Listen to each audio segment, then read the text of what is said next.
Қаланың түнгі өмірі енді ғана қыза бастаған кез еді. Көшелерде неон шамдары жанып, алыстан естілген музыка қала тынысын өзгертетін. Сол түні екі құрбы Айсәуле мен Дана ұзақ дайындалып түнгі клубқа баруға бел буған. Айсәуле айна алдында ұзақ тұрды. Ол ашық иықты, қара көйлек киген. Денесіне жабысып тұрған жылтыр мата шам жарығында жалт-жұлт етеді. Белін қынайтын белбеу, ұзын өкшелі аяқ киім, мойнында жұқа күміс алқа. Шашын бос жіберіп, ернін қою қызыл бояумен бояған. Оның жанында тұрған Дана да кем түспейді. Ол қысқа жылтыр көйлек киіп, иығына дейін түскен шашын толқындатып қойған. Екеуі өздерін нағыз түн ханшайымындай сезінді. Клубқа кірген сәтте құлақты жаратын музыка бірден қарсы алды. Қабырғаларды жарып жіберердей тарс-тұрс соққан ритм, түрлі түсті шамдар, айнала толған адамдар, би алаңы, қайнаған қазан сияқты. Біреу секіреді, біреу билейді, біреу айғайлап күледі. Ішімдік иісімен темекі түтіні араласып, ауа ауырланып кеткен. Бүгін түн керемет болды, деді Дана күліп. Екеуі би алаңына кіріп кетті. Музыка ырғағы денелерін өз еркіне бағындырды. Олар бірде хип-хоптың ырғағына биледі, бірде баяу вальс әуеніне тербелді. Бірақ адамдардың көптігі арасында бір сәтте екеуі бір-бірін жоғалтып алды. Айсәуле айналасына қарады, Дана жоқ. Сол кезде оның жанында бір жігіт пайда болды. Жігіт басынан аяғына дейін сәнді киінген, қара костюм, ақ көйлек, жылтыр аяқ киім, бірақ бір түрлі, бір нәрсе дұрыс емес сияқты. Оның жүзі тартымсыз, көзқарасы сол еді. Ерні әлсіз жымиғанмен көзінде жылуы жоқ. Би билейміз бе, қарындас, деді ол. Айсәуле бір сәт ойланып тұрды да иығын қиқаң еткізді. Жарайды. Музыка ауысты, олар билей бастады. Жігіт ерекше билейтін, бірде танго, бірде хип-хоп, бірде баяу вальс, қозғалыстары өте сенімдеді. Айсәуле бірте-бірте шаршауды да, уақытты да ұмытып кетті. Түн зымырап өте шықты. Бір кезде жігіт оның құлағына еңкейіп, кеттік, үйім жақын, кешті жалғастырайық, деді ол.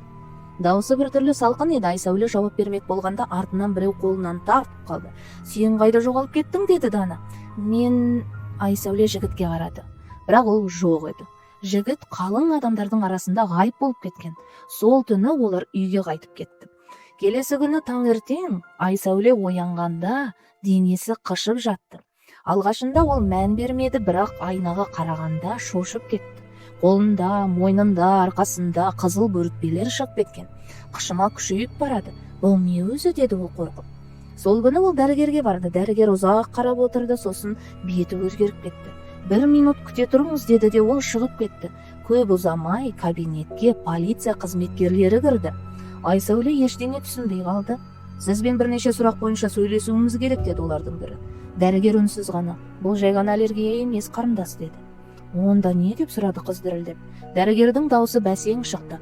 Бұл бөртпелер көбінесе мәйіт етінде болатын құрттардың әсерінен пайда болады, деді. Айсәуленің жүрегі тоқтап қалғандай болды. Қалай, мен ешқандай мәйіт көрген жоқпын. Полиция қызметкері сұрады, кеше түнде кіммен бірге болдыңыз? Сол сәтте қыздың есіне клубтағы жігіт түсті.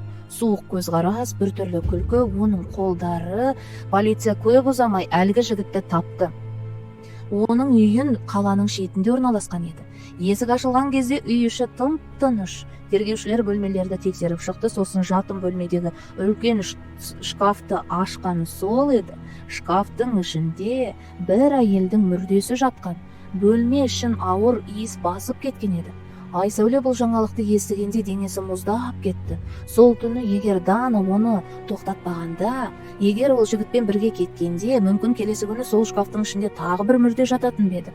Ал қалада тағы бір сұрақ пайда болды. Ол қыздың мәйіті кімдікі? Неге ол қызды ешкім іздемеген? Айсәуле сол күннен кейін бұрынғы адам болмады. Дәрігердің айтқан сөздері құлағында қайта-қайта жаңғырып тұрды. Бұл бөртпе мәйіт етінде болатын құрттардың әсерінен пайда болады деген. Қыз түнде ұйықтай алмайтын болды. Көзін жұмса болды, қараңғы клуб, тарс-тұрс музыка, суық көзді жігіт елестейді. Ең қорқыныштысы оның қолдары. Айсәуле есіне түсіре бастады. Жігітпен билеген кезде оның қолдары қыздың белін қысып ұстаған. Бірақ сол кезде қыз біртүрлі нәрсені сезген еді. Саусақтары мұздай суық болған, өте суық. Адам қолында емес. Сол сәтте қыз оны жай ғана түнгі салқыннан шығар деп ойлаған. Бірақ қазір бәрі басқаша көрінді. Бір аптадан кейін полиция Айсәулені қайта шақырды. Тергеуші үстел үстінде бірнеше суретті қойды. Мына жігітті танисыз ба? Айсәуле бір қарағанда таныды. Сол суық көз, сол бос күлкі. Иә, деді қыздың даусы дірілдеп. Ол қазір қамауда, деді тергеуші. Бірақ біз оның пәтерінен тапқан нәрсе бәрінен де қорқынышты. Айсәуле үнсіз отырды. Шкафтың ішінде жатқан мүрде 3 ай бұрын жоғалған қыздікі болып шықты. Қыздың жүрегі тағы да шым ете қалды. Бірақ бұл жалғыз емес. Тергеуші тағы бір папканы ашты. Біз үйдің жертөлесін тексердік. Айсәуле тынысын ішіне тартып алды. Ол жерде тағы да бір бөлме бар екен.